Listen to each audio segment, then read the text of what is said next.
So let me start right in on the AL East. We're 3 games into the season for the Boston Red Sox, Connor. Not a great start out of the gate for the Old Town team. They dropped 2 out of 3 to the Cincinnati Reds.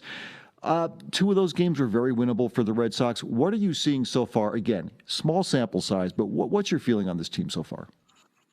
Yeah, I think you're seeing some of the concerns about what this team could be. You look at how they played on opening day, where it's kind of followed the template of what I think Craig Breslow envisioned with his team. Really strong starting pitching, improved defense, and doing the little things that help you eke out wins.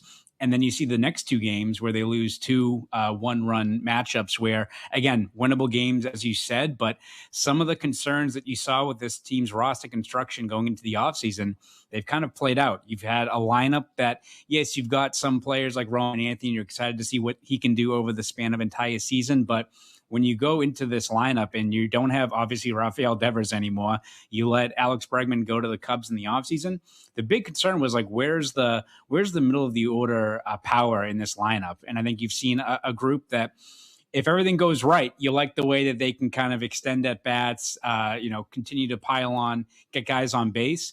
But through the last 2 games, both losses, they're 2 for 21 with runners in scoring position. So I think you have a lot of concerns about that lineup as far as what the ceiling of it could be. And then I think you like the way the starting pitching has been. I know Sonny Gray wasn't that sharp on Saturday, but I think one underrated area of concern for this team, you like Aroldis Chapman, you like Garrett Whitlock at the back end of the bullpen. That middle relief, I think, is still a bit of an unknown, especially with Greg Weissert struggling as of late. Yeah, I mean, you hate to take one guy and blame him again. Small sample size, but Weissert, gave up 2 big home runs in both those games back to back. It's that late, to late kind of inning relief that you really need to get to Chapman, and to get to those pitchers who you can depend on that they did last year. As far as the lineup stuff goes, one player I wish the Red Sox had gotten was scooped up by my friend Mark's Baltimore Orioles, and that would be Pete Alonso. Are you pretty psyched about having Pete Alonso, Mark, in the lineup? Yeah, a veteran slugger is a nice thing to have. And as I look at the Red Sox lineup, I see a hole in the middle, and there was a guy who was perfect for that spot, and why they let Bregman go, frankly, as someone who roots for another team in your division, I don't mind seeing it, but it felt egregious in the offseason, and I think it manifested itself early on this year. I think it's especially important in this division, Mitch. The AL East, always super competitive. I think maybe even more so this year. I see 4 teams that could make the playoffs. I would not be shocked if the AL East grabs all 3 wild cards. Tampa's probably not going to have a terribly strong season. Toronto, Baltimore, these are all really good teams, and I think it's going to be a dogfight this season. I think it's going to be important, therefore, that these teams win their non-division games. Again, one weekend doesn't make anything, but yeah. I think you're going to want to be taking 2 out of 3 from the Cincinnatis of the world come July and August when you're slugging it out with the AL East. So true, and we didn't even mention that name that I hate to mention, the New York Yankees, yet. Connor, let me ask you this. I mentioned Pete Alonso. I really thought he would be a perfect fit for the Red Sox. Right-handed power bat, launching balls over the green monster. Do you agree that's a player they should have gone after harder? Yeah, absolutely. I think you look at one of the biggest concerns for this team, especially once you move on from guys like Devers last season, is just the pure power, right? They were ranked 15th in the league last year in home runs, but over the final 2 months of the season, I think they only had 48 total home runs. And there's value in when you look at just how strong the pitching all across the board is across Major League Baseball. You see some of these guys that maybe they're not going to be hitting, 280, something like that. But having a guy in the middle of your lineup that can give you 35 to 45 home runs, like look at like the Phillies. Do you think they regret signing a guy like Kyle Schwarber? There's times where he's only going to hit, 230, 240. But if he hits 45 home runs, you see the value there, especially once you get to the playoffs. Like how many times has Kyle Schwarber delivered for them where the pitching is so strong, but when you've got a guy that can just get a hold of a high fastball and launch it into the cheap seats where that value is. So, yeah, is Pete Alonso like the perfect player? No, but I think he's the ideal guy for, obviously, the Orioles valued him, but the Red Sox, where you look at just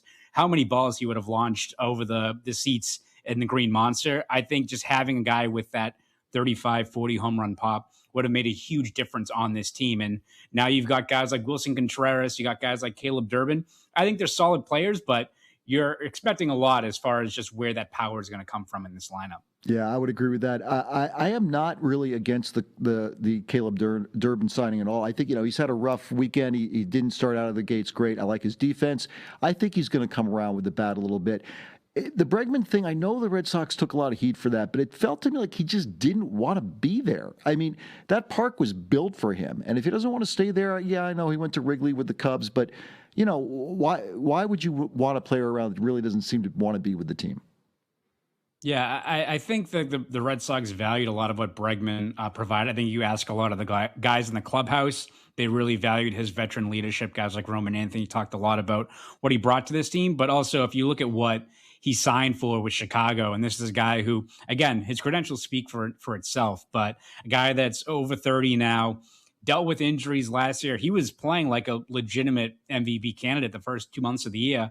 Then he has that soft tissue injury, comes back, and really isn't the same player over the final 3 months of the season. So I get like the Red Sox get knocked quite a bit as far as like spending money where they're allocating their resources towards. But when you look at, I think, building maybe a sustainable contender, I'm fine with the Red Sox not handing Bregman that much money. I think it's more of just the other moves that you were able to make, right? Like Pete Alonso, beyond the fact that like the home run power was needed, you just had to sign the guy, and I think he wouldn't have cost as much as what Bregman brought there, and he would have fit an obvious need as far as just a right-handed power bat. So I think it's the fact that they don't retain Bregman, which I don't think I have any issue with, but it's the fact that you don't pivot towards other ways to really allocate that money. A lot of that money that you freed up by trading and getting that Rafael Devers contract off the books last June. Mark Davis, let me ask you this, because the Orioles are a really interesting team to me. 2 years ago, they have a fantastic year. They squeak into the playoffs. They're out in the first round. Last year, total reversal. Yeah, brutal. What happened to them last year? Well, it's funny. I think it relates directly to this conversation. They've got a lot of really young, talented guys. They were missing some veterans who have been there, done that, who can be relied on throughout the course of the season. They course corrected this offseason. They went and got some of those guys, including Alonso, who we've talked about. But I think it showed how vulnerable you are, how thin the margins are if you're just relying on the young up-and-coming guys. You have to balance out the roster a little bit. They went for it this offseason. Hopefully it pays dividends. Again, I think it's going to be a really brutal AL East all season long, but I think it's going to show the value of adding guys like that. Connor Ryan, let me ask you this, because we're talking about the Red Sox and the Orioles here, but to me, you got to look at the Toronto Blue Jays, who came within. I mean, you couldn't come any closer to winning the World Series last year. What a heartbreak for them. And of course, the New York Yankees. Where do the Red Sox and the Orioles fall in your estimation when it comes compared to those two teams, those powerhouses? Yeah, I think when you look at the AL East, I agree that I think any one of those four teams could go on a run. I think all four of those teams are going to be very competitive all across the American League. I still think the AL East right now runs through Baltimore and probably the Yankees as far as just maybe the teams that have the least amount of question marks. And again, every single team does, right? But I think you look at what Toronto, as you said, coming that close to winning a World Series against a juggernaut of a Dodgers team. Bring back a lot of the same guys. They add a guy like Dylan Cease, who feels like he's a guy that you've always been waiting for him to have that breakout season. He's been a great number two starter for a long time, but he was really, really sharp in his first game. They're a team that has been there now. They've got that experience. I don't know how you can't come off of that playoff run without being kind of a battle-tested group. Two of their first 3 wins of the year are walk-off wins this year. Again, small sample size, but I just like the way that team is built. I think they made great improvements. They have some younger guys that I think it's important, right, where you have that young talent, but it's not like the whole season revolves around those guys. You still have the free agent pickups. You have guys like Vladimir Guerrero Jr. that are going to lead the way. It's not like the Red Sox where it's like, all right, our lineup could be good, but a lot of it is going to fall on the shoulders of 21-year-old Roman Anthony to lead the charge. Like I think the Orioles, not the Orioles rather, but the Blue Jays have a good balance of the way their lineup is built and the rest of their roster is built. And then I think you look at the Yankees, right? Any lineup that has that guy Aaron Judge in the middle is going to be pretty tough. But you also look at the way their pitching has been. It's again short sample size, but Max Fried looked good. We'll see what happens with Garrett Cole, whether he's back later on this year. And I think, unfortunately for Red Sox fans, I think Cam Schlittler is going to be an issue with them for the foreseeable future because he looked nasty in that game against the Giants. Yeah, I think the Yankees pitching is way better than I would like it to be. Their lineup is always there, but yeah, this year the pitching could be real good too. Having watched these first 3 games of the season, of course, I was riveted to what the new ABS system would be like. Automated balls and strikes here. Connor, why don't you explain exactly what this new system is, how it works, and then tell me whether you liked it or not. Yeah, it's I don't know if CB Buckner likes the new rules. I will say that, not to jump ahead, but yeah, it's been obviously in the minor leagues for a little bit now. But essentially, you have 2 challenges. You can challenge a ball or a strike call. It's the players that can do it, not the manager, which is a bit different from other review rules like how it is in the NBA. But I like it as far as I think it just adds a new level of discourse, a new bit of scrutiny, a new way to talk about baseball. There's new strategies now. I think you look at the fact that Roman Anthony challenged a call in the 9th inning on opening day, leads to him getting on base, and the Red Sox tack on 2 more runs. And then obviously that game on Saturday where CB Buckner, the home plate umpire, had a rough go of it, but the Red Sox essentially waste their 2 challenges in the first 3 innings of the game.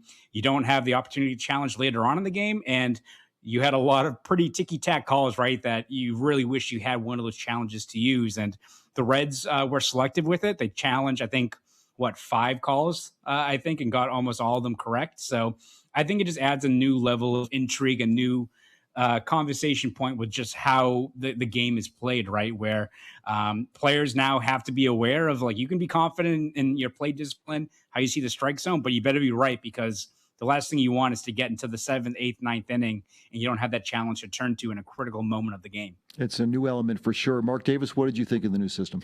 I agree. It adds a new conversation piece. A lot of stories have been written about it this weekend. I am not a fan so far, and Really? it is because I think it takes away from the human drama and emotion that we should be feeling in sports. A moment that jumped out for me watching a game over the weekend, bottom of the 7th inning, runner on base, big moment, called strike 3, crowd goes crazy, except wait, hold on a second, now we're going to get a challenge. Turns out the ball was like 2 centimeters outside. Go back, do it again. Now 2 pitches later, there was a strikeouts. It continues to sort of treat sports as like a science experiment, as something we have to absolutely get right. And I think it removes this emotion that is so critical to the fan experience. In the age of AI, we're so worried about stripping away the humanity. Can't we just, especially in baseball, 162 game season, this stuff is going to balance out the good calls and the bad calls.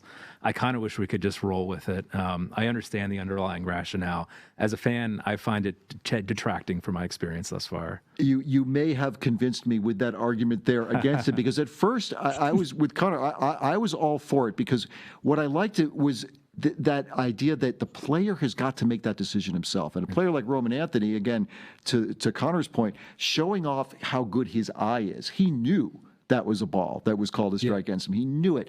That was cool. But I agree with you, because what happens, imagine Game 7, World Series, 3-2 count, strike but wait. You know, you're robbed of that immediacy, that moment of like electricity, because you may have to wait there. I mean, Connor, couldn't that happen? Couldn't we feasibly see that happen?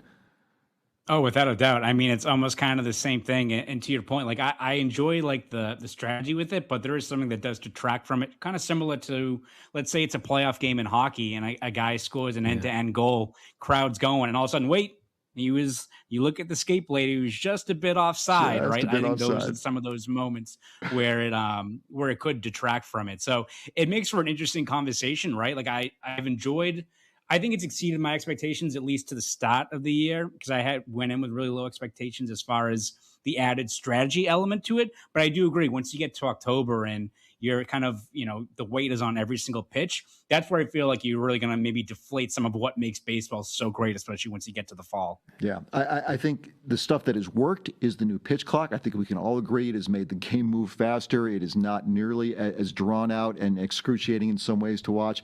Can we also all agree, and Mark, let me start with you, the hideous ghost runner on second in extra innings. It has got to go away. Let the games go 18, 19 innings. I don't care. This is not baseball. I wish I could join you in that one. I am not averse to all change that has been implemented.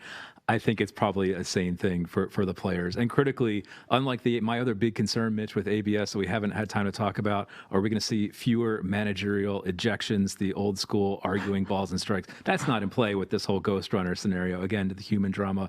Although I don't know if you caught Minnesota Twins manager Derek Shelton did manage to get tossed arguing a robot call, which a real victory for humanity there. We can still argue with the robots. Connor, the ghost runner rule. What's your take there, man? Yeah, I mean, it's kind of the same thing where, like, for me as a huge hockey guy, like, I'm all for, like, even a regular season, these games going to double overtime, anything like that. When you have a great game, right, where it's back and forth, don't save it for just like the playoffs, right, where a game goes 3-4 overtimes. Like, I don't want a game get decided by like a gimmicky thing like a shootout. So I agree. Like, I think there's a lot that baseball has done well that's really improved the pace of play, maybe making it a little bit more digestible for more casual fans, where I think you've seen baseball really the last couple of years got a lot of momentum as of late, which is great for the game, obviously. But the ghost runner, I'm not a fan of that. I'm all for like being at Fenway in July and all of a sudden it's midnight, it's 1 a.m. You still got a game in the 14th, 15th inning. I'm all for it. So it makes baseball great. Doesn't happen all that often, but when it does, what other sport has that? It's the only game without a clock. I mean, I think baseball needs to lean into that. I get why they didn't do it, but okay, good. I'm glad that you and I, Connor, can agree on that, and our Orioles fan here is going to get left out in the cold on that one. Sure. Real briefly, what about the World Baseball Classic? How did you guys feel about that this year? I heard Aaron Judge make some comments that he thinks it's bigger than the World Series now. I wouldn't go quite that far. Mark, what's your feeling? I think it perhaps is bigger in other countries than it is ours. It always struck me as something that maybe isn't necessarily designed for the American audience, but designed for some of these other countries. Remarkable sights, though, in Miami, which is a town, a park that has struggled to draw.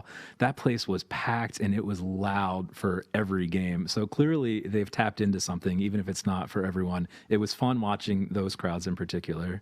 How about you, Connor? What do you think about the WBC? Yeah, I think it's only good for the game, right? I think it's very similar to, last year in the NHL with like the Four Nations face-off, right? Where I think people thought they was going to get some buzz and then everyone kind of ran with it of just how riveting it is to see these players from all across the world, how motivated they are. And listen, when you're in the dog days of February and March, right, where it's spring training and you're focusing in on who's going to be the number 5 starter or who's going to be the guy that's going to carve out a spot on the 40-man roster, I think when you have those elevated stakes, I think it's good for the game. And I think you just see how baseball has, I think, really built some momentum over the last couple of years. It's unfortunate. It feels like there's a looming lockout in a year or so. But I think when you look at just how much press was built, how much publicity was added from the World Baseball Classic, I think you can only help the game. And it's good. You hope they continue it more often moving forward, even if it maybe is you have to discuss maybe putting that in the middle of the season as opposed to February and March. But that's a question for another day, I guess. Yeah, that's exactly what you read my mind. That's what I wonder about it. It's such a weird placement, right, as spring training is going on. Such a weird thing there. Yeah, and I'm glad you brought that up about the placement for it. I think we have time for a little trivia, Nathaniel. We got some questions here. We're gonna stretch the brain power of all of us here. I'm sure I will come in last. But what do you got for us here? What do we got? Yes. So for listeners who are unaware, we did some pilot episodes before we launched our show last month. Yeah. And we were playing some games in the pilots. We haven't fully brought a game into the show yet, and so we wanted to do that here. We played a logo guessing game with high school sports logos, and Mitch and our guest, Burlington Free Press sports reporter Judith Altnew, got all of them right. We crushed it. And so I had to go a little harder. We're going to start easier here. I've got some AL East trivia, and I'm going to go to you, Connor, first. We're starting so easy, and then we're getting hard. And I'll get the first easy question. Listen, there are a couple easy questions. Don't you worry. All right, Connor, if you could name for me the 5 teams in the AL East. Oh, come on. Let's see. The Boston Red Sox, the New York Yankees, the Baltimore Orioles, the Toronto Blue Jays, and the Tampa Bay Rays. Gosh. Ooh, tough one, Nathaniel. Yeah. Mark Davis. Yes. Which AL East team does not feature a shade of blue in its uniform or logo? Gosh, if I get this wrong, this has to be my Orioles, right? Yes. All right. This is very intimidating going against a professional and Mitch here, for the record. But Yeah, I'm about to get the first one wrong, but please go ahead. I hope not. Mitch, which AL East team has never won a World Series? Oh, well, I mean, that would have to be the Tampa Bay Rays. Yeah. Yeah. Okay. So we're 3 for 3 so far. Okay. All right. Not too bad. We're not out of all the easy ones yet, though. Okay. Connor, let me know which team has won the most AL East division titles all time. I think it's got to be the New York Yankees. You know how many? It's fine if you don't. You got it right. Enough. make it. Yeah, I was going to say a lot, but yeah, off the top of my head, no. 21? Yikes. Yeah. 21. Yeesh. Okay, Mark. Yep. Which AL East team has the best record right now? Ooh, that's a good one. It could be a tie. Toronto's got to be 3-0 though, so I'll at least go with them, and maybe someone else is also 3-0. Yeah. All right. Toronto and the New York Yankees are both 3-0. Half credit. Yeah, thanks, Giants. For Mitch? nothing. Go ahead. Which AL East team has gone the longest without a division title? Well, it's not Tampa Bay. It's not the Yankees. I would have to say the Orioles. That is incorrect. Oh, come on now. Look at your hat. The Red Sox have gone the longest without winning the whole thing. Without winning The the division, I division mean. title, 2018. That's what the wild card will do to you. Okay. For me. Suffering Sox fans feel just terrible. Okay, Connor, when was the last time, we're getting a little harder here. When was the last time that two AL East teams faced off in the American League Championship Series? Ooh. Yeah, that's a little tougher. Let's see.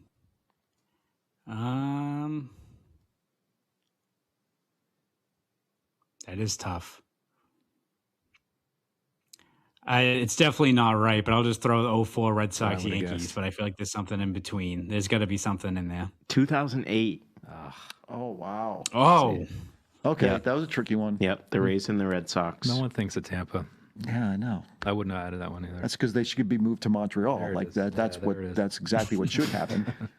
All right, Mark, Yeah. which Major League Baseball team scored the most runs in 2025? I will give you a hint. They play in the AL East. Yeah, that was a theme I was starting to notice. I guess it's a chalk answer. Was it the Yankees? I mean, Yes. that's what I would have guessed. Yeah. All right. Aaron Judge guy. But they didn't win the World Series, so Mitch, yeah. 3 of the 5 Major League Baseball playing leaders in innings pitched last year pitched for AL East teams. Okay? Okay. So 3 of the 5 leaders in innings pitched. Can you give me one of them? I think Garrett Crochet is in there. Yeah. Yeah, You got another? Absolutely. Who's a workhorse? I want to say maybe somebody for Tampa Bay, but I can't tell The you other who. 2 are Yankees. Oh, they are? Well, it's not Cole.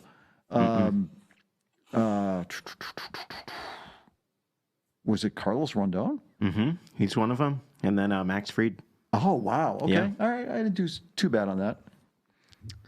All right, Connor. Which AL East team has never gone by a different name? Oh, that's a good one. Wow.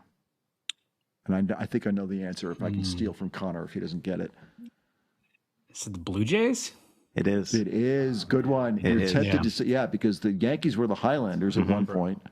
Yep.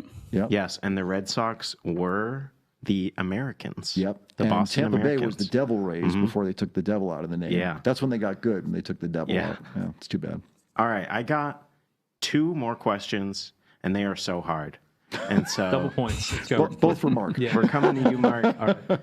The AL East was formed in 1969. When it Okay. was formed, it had 6 original members. How about we just go around? Can you give me one of the original AL East teams? And the ones that aren't there now, another one? Some of them are still there, and some of them are not. I mean, can I take the Yankees as a layup? Yeah. Put Okay, pressure that's on them. correct. Mitch, you got Red one? Sox is a layup, too. Yeah. It is. The Red Sox are there. Connor, give me one. I'll give the Orioles. Okay. Yeah. Yep. Those are the 3 that are still there. Mark, 3 left. By chance, would the Milwaukee Brewers have been in this division back then? They would not have been. Darn. darn, that was gonna be my guess too. Hang on a second. So this is a team that was in the AL East, but is no longer. Detroit Tigers? Detroit Tigers, that is correct. Okay. Close. 2 left. Connor, you got one? Cleveland? Yeah. Cleveland. Oh, good guess. They're running well. Okay, 1 left. Mitch. Oh man. Oh, I thought I had escaped this one. I am just trying to think. It can't be like Seattle or any of those teams. I'm drawing a blank. It is the Washington Senators, who are now the Minnesota Twins. Okay, that's a tricky one there. Fair. Well done, Nathaniel. Thank you. You're going to love this one. I'm just going to ask this last one, and then somebody give me an answer. So don't be afraid to jump in on this last one. 2 players in the history of Major League Baseball have played for all 5 current AL East teams. Can you name them? Boy, I feel like this is going to be like role player. Yeah. Is it like Ricky Henderson? I feel like he played for everyone, but Not Ricky. no. He got passed around. Yeah, I'm thinking of a super utility player. Well, like a Ty Wigington, was he not on multiple AL East teams? No. It got to be on every one, though. Yeah. He played for every AL 2 East guys, team. every single guys. AL East team. Both played this century. They both played in the 2000s. Oh, wow. I mean, I guess Making that us helps. look even dumber. Yeah. Um, But we're coming up blank here. yeah, I am Was too. it? No. I was going to say like Johnny Damon because he jumped around a little bit at the very end, but no, I don't think he was with I some mean, of he those did, guys. but yeah, All right, you guys give up. I do. Please put us out of our misery. I'm tapping out. Kelly Johnson Never would have got that. and Steve Pierce. Steve Pierce should have got. Wow. Pierce, I Yeah. do remember him with the Red Sox. And I remember resenting him because he had been on the Orioles. We should have had Steve Pierce. Kelly Johnson was never going to happen. That's what I got, Mitch. Thanks, Can I just thanks for throw out playing. one more because this is my favorite Oh, yeah. baseball trivia question? What is the only Major League Baseball team, the only one that has never played in a World Series? Seattle. Mariners. Mark Davis for the win. We're Yep. tied. Connor, that's There you right. That's a tie. I Connor's love that dealing trivia with- question. Yeah, And he's they came coming all the so way from close Boston. last He's year. got to send that answer through the internet. My wife's from Seattle, so she reminds me every single time. They keep on there you coming go. up short. So some in-home might reminders change there. this year. We'll see. Yeah, they got a shot. Yeah, very, very well could. Hey, Connor Ryan, thank you so much for spending some time with us on the Sports Report today. We would love to have you back because I heard you say you're a hockey guy, right? Absolutely. Yeah, well, we're going to be talking, the playoffs are on the horizon. Tell me real quick before we let you go, though. Tell me the Bruins are going to make the playoffs. Yeah, they are. Looking pretty good right now. Latest odds are 90%. I think you look at the way they've played, beating Buffalo, Minnesota, Columbus. That game last night was probably their win of the season. So the standings are jam-packed. You're going to have a team that probably is going to have 98 to 100 points outside of the playoff picture. But right now, you like where the Bruins are at. And considering where they were a year ago to be now on pace for 100 points and in line to go to the playoffs, quite the turnaround for this team. I'll keep my fingers crossed. And Connor, where can folks find your work before we let you go? How can they find out all your great reporting? Yeah, you can read my stuff over at boston.com. I also have some stuff over in the Boston Globe, so you can read those 2 sites. And if you want to follow me online on social media, you can find me on Twitter, X, whatever people call it these days, at ConnorRyan_93. Thanks so much for the time, Connor. We'll talk to you again. Sounds good. Thanks for having me, guys. You bet. We'll be right back talking some hockey as we wrap things up today on the Sports Report.